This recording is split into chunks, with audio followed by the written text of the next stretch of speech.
Hi everyone, Jedediah Thomas here. So today I wanted to get into some of the frameworks of coaching and advice that I tend to give people on a more, situational surface level.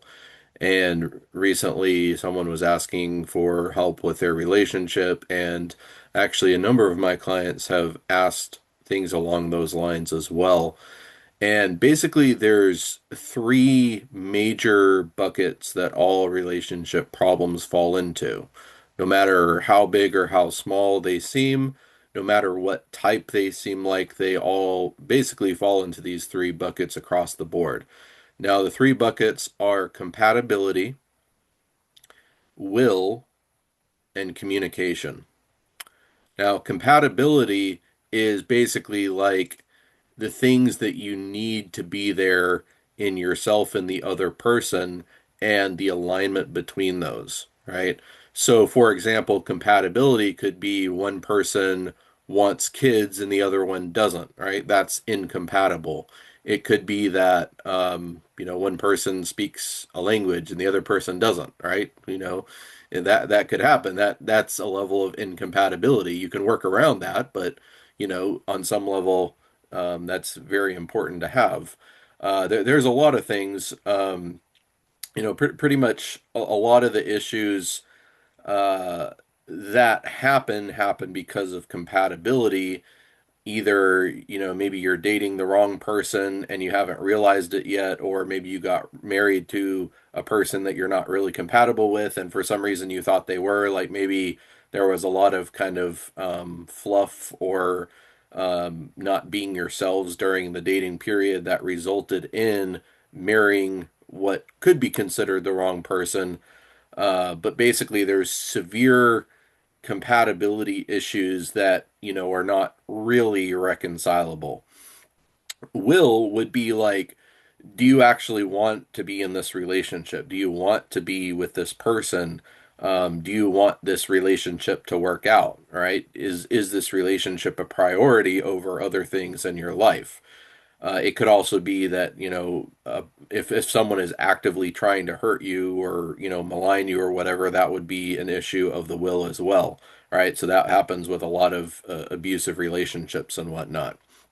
And communication is basically communication about everything, but also including will and compatibility.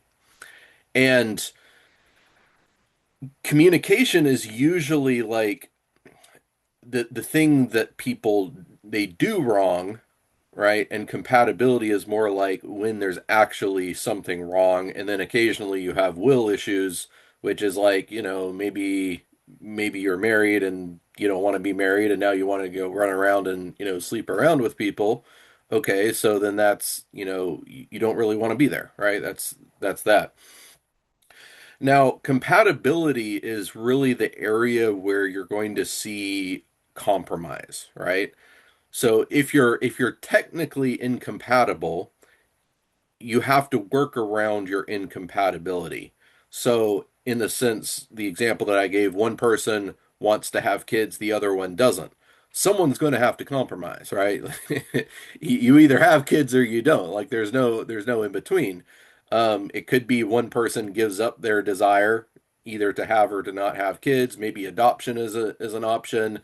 There are some workarounds, but there has to be a compromise, right? And if you can't reach a compromise, then that relationship is ultimately not going to work out. And that's the same with pretty much everything in terms of compatibility.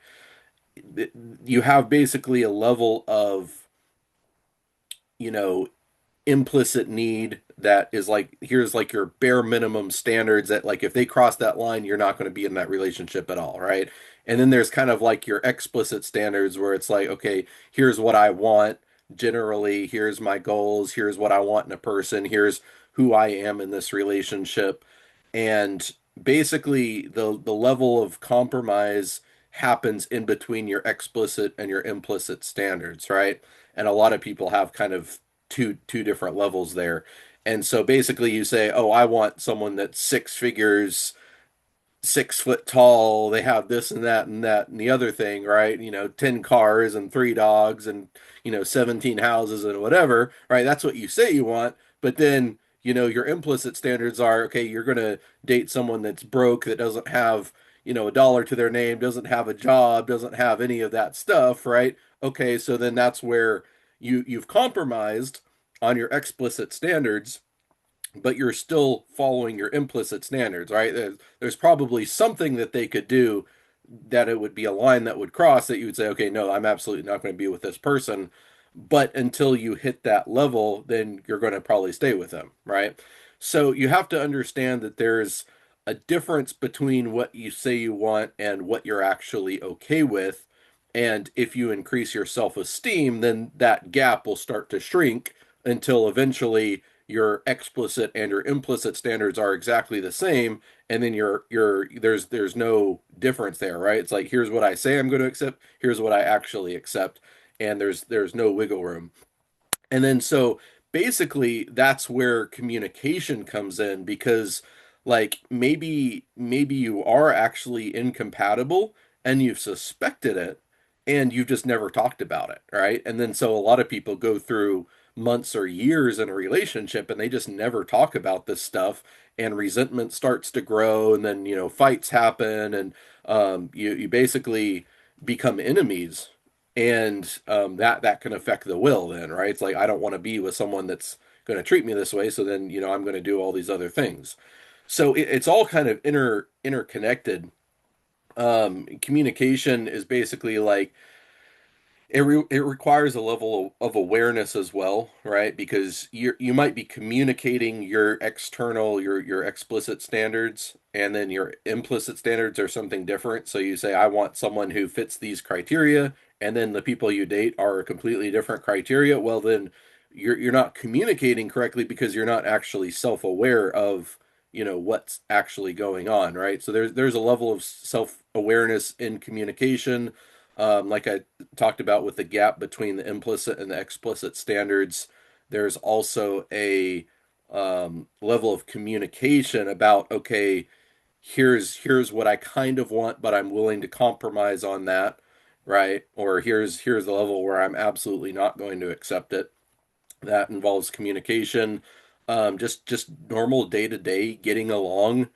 That's a big thing, and so communication is extremely important, and everyone says that, but they don't really necessarily know the mechanics of that. And a lot of what that actually is the compatibility, right? So let's say, for another example, one person is very financially rigid, right? And they don't want to spend outside the budget, and like everything has to be on a spreadsheet, and they have to record every single cent. And then the other person is like, if they have $1, they spend five, right? And so, a lot of times those people end up together, and then, that's a compatibility issue. Someone's got to compromise because they're not compatible. Or it could be one person is kind of a clean freak and they have to have everything perfect, and they have to pull out a microscope to make sure that there's, dirt or anything. And then the other person has like, complete chaos or whatever, and they're fine with that. That's another compatibility issue, right? So you have to communicate about your compatibility issues, you have to communicate about your will issues, and you have to communicate about everything, but you also have to understand that it's not just communication. If your compatibility is off, then you're going to have trouble unless somebody compromises, right? And that's really the only options there, is like you have to compromise for the sake of the relationship. Someone has to compromise. You stay in a relationship where both of you are like fighting each other constantly, or you end the relationship, right? Like there's no other real options there. So hopefully this kind of gives you a broad overview. If someone wants to work with me on sort of more of a situational surface level, there's so many things that I can help with, because it's not just a random process that I came up with. It's not a singular framework that I follow. It's literally my way of thinking creates frameworks out of thin air and puts stuff into buckets and mechanizes everything. And so it's like, even situations that I've never been in, I can probably help with. But this is kind of like an overview of what I came up with for specifically for relationships, which has some applicability for other things as well, like different jobs, right? Like, okay, does this job meet your standards, right? Like, do you actually want to be there? Are you compatible? Are you communicating with them? Are they communicating with you? Right. So there's some level of cross compatibility, but I also have another framework specifically for finding jobs and whatnot. So basically, it's like if you need help with pretty much anything, I can probably help to some level. But you know, there's things that I see more frequently when I work with people, and this is one of them. If you have any comments on this, put it in the comments. If you have any questions, or if you need like specific advice or something, you're not in the place where you want to book a session with me and actually deep dive into it. Just say, hey, here's my situation. What do you think about this? And then I'll create a video for you, so that then that allows me to create more content, but also allows you to get help with your situation, and so both of us kind of benefit, and then more people can kind of see how I think, how I solve problems, and then if people want to work with me one on one, then they can do that as well. Thank you for listening. I'll see you on the channel. Bye.